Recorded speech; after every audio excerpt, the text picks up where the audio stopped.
Hey, my name is Austin Cohen, and the name of my business is Instigo. I came up with this idea while living in New York City a few summers ago, and I noticed countless women who were burdened by having to carry their high heels while commuting to and from work through the subway and the metro station, any form of public transportation. I was like, wow, what a flawed system. That's terrible. What are these women doing? I feel so bad for them. What do they do after work? In terms of happy hour, do they have to carry their shoes? Basically, there was a problem, and I found a solution for it. My idea is to develop a high heel where the heel would be able to fold and adapt, turning into a flat women's shoe, essentially a two-in-one shoe, that would allow women to commute much easier to work while simultaneously being able to wear heels to the office. The product that I will be offering emphasizes convenience and comfort, as well as a revolution in the fashion industry.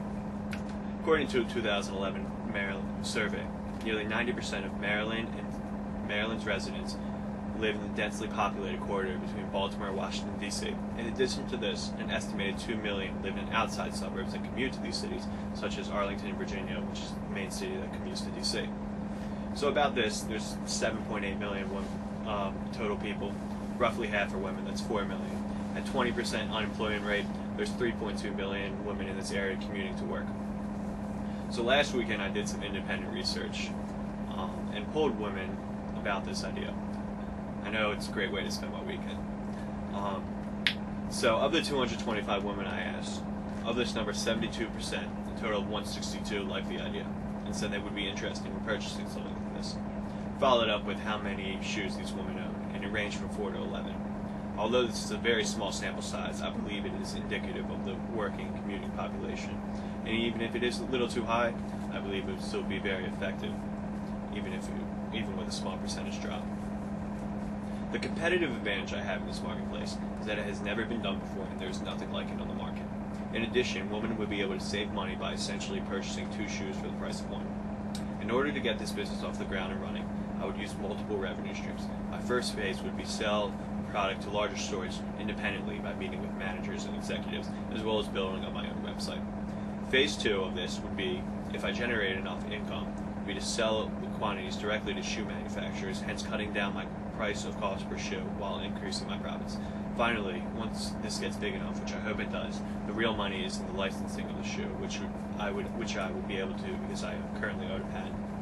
In terms of threats to this idea, I'm not oblivious to the rigorous competition within the shoe market. I am in the process of getting this idea and prototype patented. This patent would grant me the exclusive right to prevent others from making, using, selling, or distributing the patent invention without my permission. I foresee this becoming a very valuable bargaining chip down the road with larger companies should I choose to enter in any licensing agreements. The patent would also allow me to seek monetary compensation for past infringement, as well as enforce injunctions against my competitors for future infringement. You may ask, why hasn't this been done before, and what's stopping shoe companies from competing with me? I am aware that the shoe industry is one of the most, if not the most, competitive industries today. However, through my research, it has become apparent to me that the most successful companies are those that try to stay within their specific niche and do not try to branch out into different categories. This is designed to be able to cover 2 broad categories which remain untapped as a whole. So what you're probably wondering from the beginning is, what the hell does this kid know about women's shoes? And I'll admit, I'm not a connoisseur of women's fashion. However, I currently do have 2 women working on the color, texture, and height who are experienced in the fashion industry. And what I am trying to do with them is to design a 2-inch heel that gives off a professional vibe in the workplace, but can also be reduced to a flat shoe that can be worn on an everyday basis. That's all I have. Thank you very much.